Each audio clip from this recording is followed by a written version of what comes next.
दोस्तों ये मेल्टिंग मी softly series का लास्ट पार्ट है और प्रीवियस पार्ट्स का लिंक आपको डिस्क्रिप्शन में मिल जाएगा। तो एपिसोड के स्टार्ट में हम डोंग चैन और मिरान को देखते हैं जो कि ऑफिस जा रहे हैं। फिर डोंग चैन अपने एक फ्रेंड से मिलता है जिसने उसकी वीडियो बनाने में हेल्प की थी। फिर उसका फ्रेंड उससे हायोंग के बारे में बात करता है। वो उसे बताता है कि जब तुम 20 साल तक मिसिंग थे तो हायोंग ने तुम्हें बहुत ज्यादा ढूंढा, यहाँ तक कि उसने मेरे से भी कई बार हेल्प मांगी, मगर सैडली कोई भी उसकी हेल्प नहीं कर पा रहा था। फिर डोंग चैन हायोंग की फीलिंग्स रियलाइज करते हुए उसे कॉल करता है और ऑफिस की छत पर बुलाता है। वहाँ डोंग चैन उसे बताता है कि मैंने ये एक्सपेरिमेंट इसलिए इनिशिएट किया था क्योंकि मैं कुछ बड़ा करना चाहता था, और फ्रीजर से बाहर आने के बाद मुझे ऐसा लगने लगा कि तुम्हें मेरी कोई परवाह नहीं और तुमने कभी भी मुझे ढूंढने की कोशिश नहीं की, और इस बात से मैं बहुत गुस्सा था। अब हायोंग उसे कहती है कि मैंने तुम्हें ढूंढने की बहुत कोशिश की पर मैं नहीं ढूंढ पाई, लेकिन मैं ये बात जानती हूँ कि तुम अब मुझसे प्यार नहीं करते हो। अब डोंग चैन बिल्कुल स्पीचलेस था।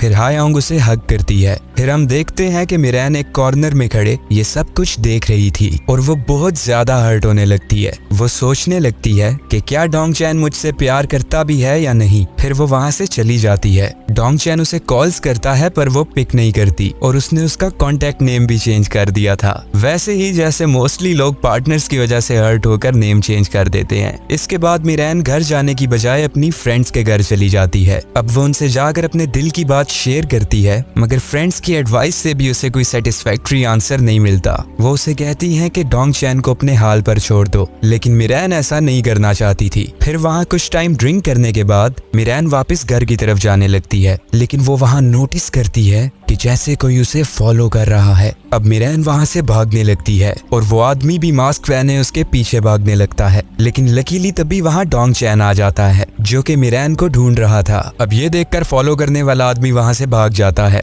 डोंग चैन उससे पूछता है कि तुम इतनी डिस्टेंट क्यों हो रही हो, लेकिन मिरान उसे कुछ भी नहीं बताती। डोंग चैन को समझ नहीं आ रही थी कि अचानक मिरान उस पर इतना ज्यादा गुस्सा क्यों हो गई है। फिर नेक्स्ट डे ऑफिस में भी मिरान का मूड बहुत ज्यादा ऑफ था और वो जब भी हायोंग को देखती थी वो बहुत ज्यादा बैड फील करती थी। फिर वो हायोंग से पूछती है कि तुमने अभी तक शादी नहीं की, क्या सिर्फ इस वजह से कि तुम डोंग चैन से प्यार करती हो। अब हायोंग ये क्वेश्चन सुनने के बाद ऑफेंड हो जाती है और फिर मिरान को बोलती है कि तुम्हें खुद पर कॉन्फिडेंस होना चाहिए। अब ये बात सुनने के बाद तो मिरान की हालत मत पूछो और ऑफिस में पूरा दिन उसका मूड ऑफ रहता है। फिर फाइनली वो डोंग चैन से मिलकर उसे सब कुछ बता देती है कि उसका मूड किस वजह से ऑफ है। फिर डोंग चैन उसे बताता है कि वो हायोंग के साथ सिर्फ एक मिसअंडरस्टैंडिंग क्लियर कर रहा था। फिर डोंग चैन देखता है कि उसने तो उसका नाम तक चेंज कर दिया है। फिर ऑफिस में हायोंग एक आर्टिकल देखती है और उसे पता चलता है कि ली हुएंग को जेल से फ्री कर दिया गया है। फिर वो डिटेक्टिव को कॉल करती है और वो उसे बताता है कि लैरी यानी कि वो किलर जिसने ली हुआंग के कहने पर ली सियक की वाइफ का मर्डर किया था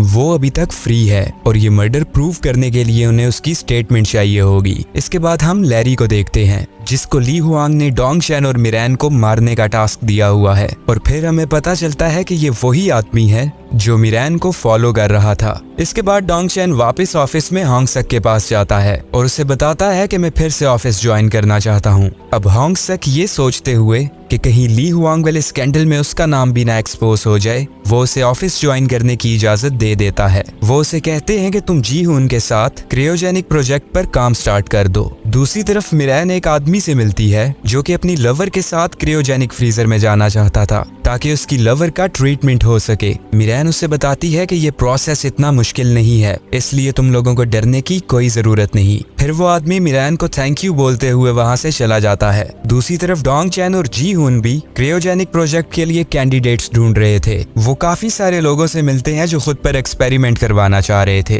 पर उन सब के रीजन सेटिस्फैक्ट्री नहीं थे। इसके बाद वो लोग एक फैमिली से मिलते हैं जो कि क्रियोजेनिक एक्सपेरिमेंट की हेल्प से अपने बेटे का ट्रीटमेंट करवाना चाह रहे थे। अब उनका रीजन एक्सेप्टेबल था, इसलिए डोंग चैन मान जाता है। इसके बाद हम देखते हैं कि ऑफिस की कार पार्किंग में लैरी मिरान को अपनी बाइक से हिट करता है, मगर तभी वहाँ हायोंग आ जाती है और वो मिरान को बचा लेती है। इसके बाद एक रेस्टोरेंट में हायोंग मिरान को कहती है कि मैं तुम्हें क्रियोजेनिक फ्रीजर में डालना चाहती थी क्योंकि ऐसा करने के लिए ली हुएंग से मेरी डील हुई थी। हायोंग उसे बताती है कि मैं चाहती थी कि डोंग चैन को भी वो दर्द महसूस हो सके जो 20 साल उसके बगैर मैंने किया है। अब मिरान ये सुनकर काफी शॉक थी और फिर हायोंग वहाँ से चली जाती है। दूसरी तरफ हम लैब में प्रोफेसर हुएंग को देखते हैं, जिन्होंने फाइनली मिरान और डोंग चैन के लिए एंटीडोट बना ली है। प्रोफेसर डोंग चैन को कॉल करके ये न्यूज सुनाता है। अब डोंग चैन उसे कहता है कि पहले ये मेडिसिन मैं लूंगा, ताकि अगर इस मेडिसिन के कुछ साइड इफेक्ट्स हों तो मिरान उनसे बच सके।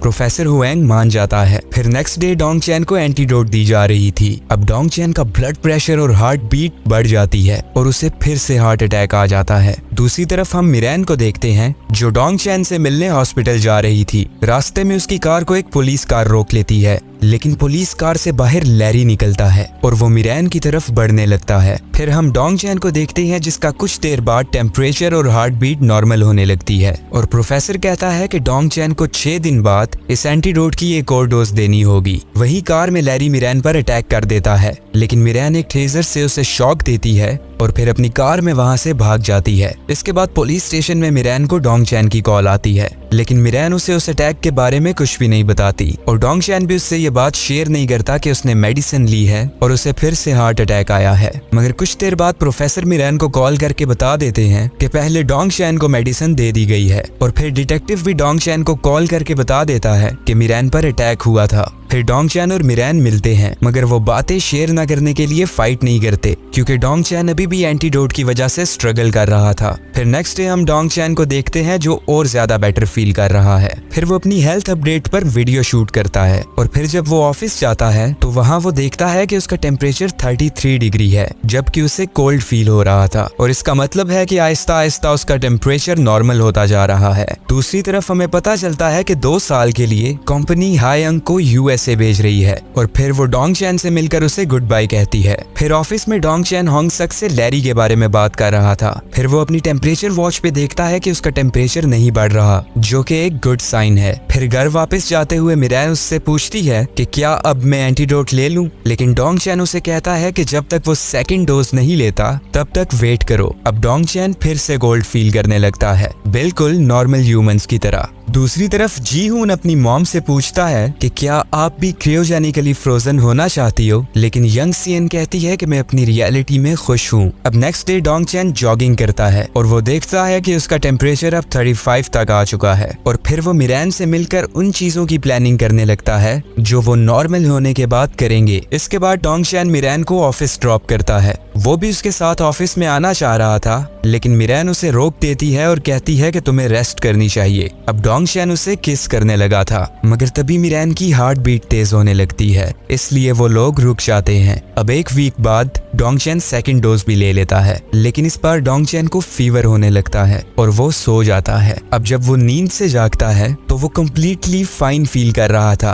और उसका टेम्परेचर भी एक नॉर्मल ह्यूमन जैसा था। और फिर प्रोफेसर भी उसे कंफर्म कर देता है कि तुम अब बिल्कुल नॉर्मल हो। वो मिरान को भी कॉल करके ये बात बताता है और अब वो अपनी मॉम के हाथों का बना हुआ हॉट सूप भी पी सकता है और उसके फैमिली मेंबर्स बहुत ही ज्यादा हैप्पी थे। इसके बाद डोंग चैन मिरान को भी एंटीडोट शॉट लेने के लिए कहता है, लेकिन उसने एक अपकमिंग शो का टीजर शूट करना था, इसलिए वो कहती है कि मैं बाद में ले लूंगी। फिर वो डोंग चैन से पूछती है कि तुमने अभी भी वॉच क्यों पहनी हुई है, जिसके रिप्लाई में डोंग चैन उसे कहता है कि जब तुम भी ठीक हो जाओगी तो तब दोनों एक जैसी वॉच लेकर पहनेंगे। इसके बाद डोंग चैन मिरान के पेरेंट्स से मिलता है और उन्हें बताता है कि अब मैं बिल्कुल ठीक हूँ और जल्दी ही मिरान भी बिल्कुल नॉर्मल हो जाएगी। वो बहुत ज्यादा खुश हो जाते हैं और डोंग चैन से सॉरी कहते हैं, क्योंकि शुरू में उन्होंने डोंग चैन को काफी ज्यादा डांट दिया था। फिर नेक्स्ट डे मिरान डोंग चैन के लिए एक सीक्रेट पैकेज भिजवाती है और इसके बाद वो टीजर शूट के लिए तैयार होने लगती है। अब टीजर शूट करते हुए डोंग चैन भी उसे देखने के लिए आ जाता है।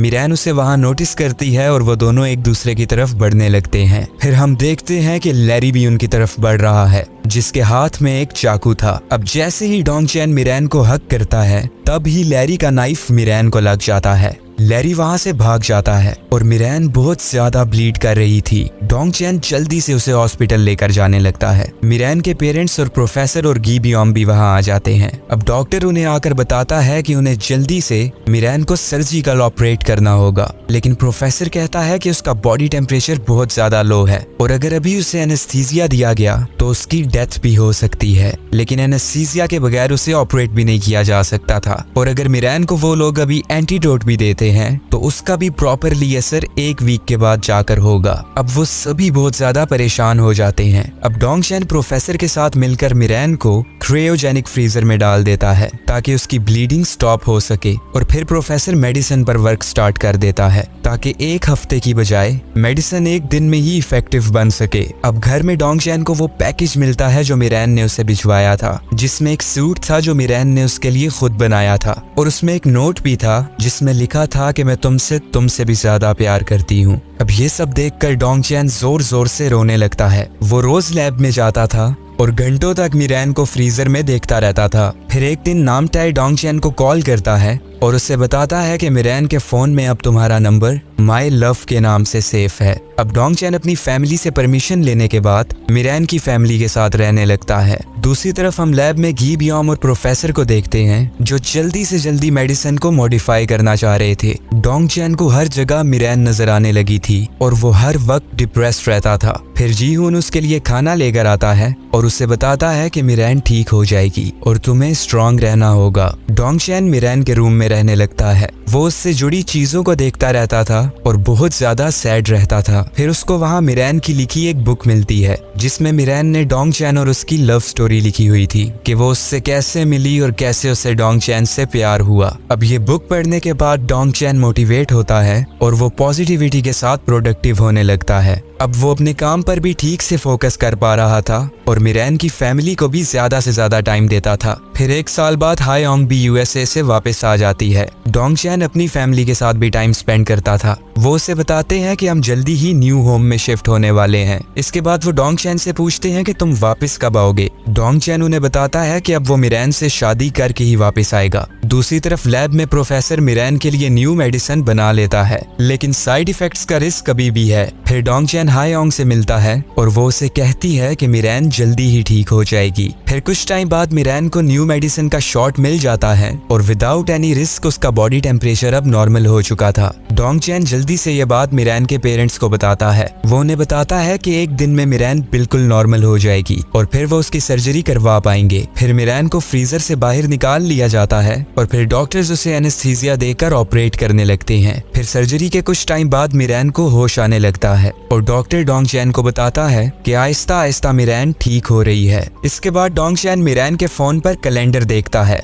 जिसमें मिरैन ने उन दोनों से जुड़े सभी इंपॉर्टेंट इवेंट्स मार्क किए हुए थे, जैसे कि फर्स्ट टाइम एक दूसरे को टच करना, फर्स्ट टाइम किस करना, उनकी first date and so on. डोंगचैन ये सब देखकर रोने लगता है। फिर नेक्स्ट डे मिरैन को मेडिसिन का सेकंड शॉट भी दे दिया जाता है। दूसरी तरफ हम मिरैन के पेरेंट्स को देखते हैं जो कि ये बात कर रहे थे कि डोंगचैन हमारा कितना ज्यादा ख्याल रखता है और अपनी फैमिली से ज्यादा हमें टाइम देता है। वो डोंगचैन को जाने के लिए कहते हैं, लेकिन डोंगचैन उन्हें बताता है कि ठीक होने के बाद अगर मिरैन को पता चला कि मैं आप लोगों के पास नहीं था तो उसने मेरी जान ले लेनी है, और वो उनके साथ ही रहने लगता है। फिर सोते हुए डोंगचैन को अचानक मिरैन की आवाज आती है जिसमें वो उसे बता रही थी कि मेरा टेम्परेचर अब बिल्कुल नॉर्मल है और उससे मिलने के लिए बुला रही थी। फिर डोंगचैन हॉस्पिटल जाता है और देखता है कि सच में मिरैन नॉर्मल हो रही है। फिर कुछ दिन बाद मिरैन के पेरेंट्स को कॉल आती है कि मिरैन जाग चुकी है और अब वो बिल्कुल ठीक है। डोंगचैन को भी कॉल पर ये न्यूज मिलती है, लेकिन डोंगचैन ऑफिस वर्क की वजह से बहुत दूर आया हुआ था। अब डोंगचैन सब काम छोड़कर वापस जाने लगता है और जब वो हॉस्पिटल पहुंचता है तो देखता है कि मिरैन बाहर बैठी हुई स्नोफ्लेक्स के साथ खेल रही है। फिर वो दोनों स्लोली एक दूसरे की तरफ बढ़ने लगते हैं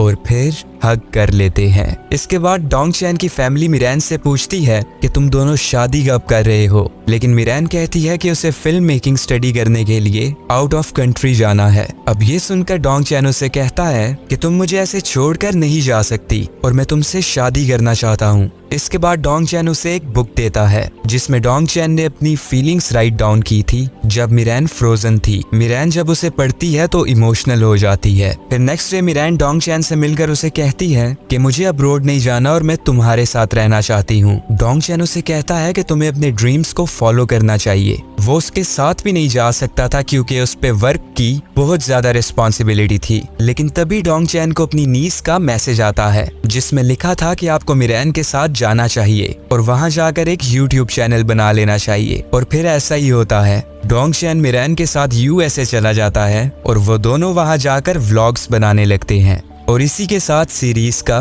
दी एंड। आई होप आप सब ने ये सीरीज एंजॉय की होगी। वीडियो को लाइक और चैनल को सब्सक्राइब करना मत भूलना। Take care stunners and bye bye.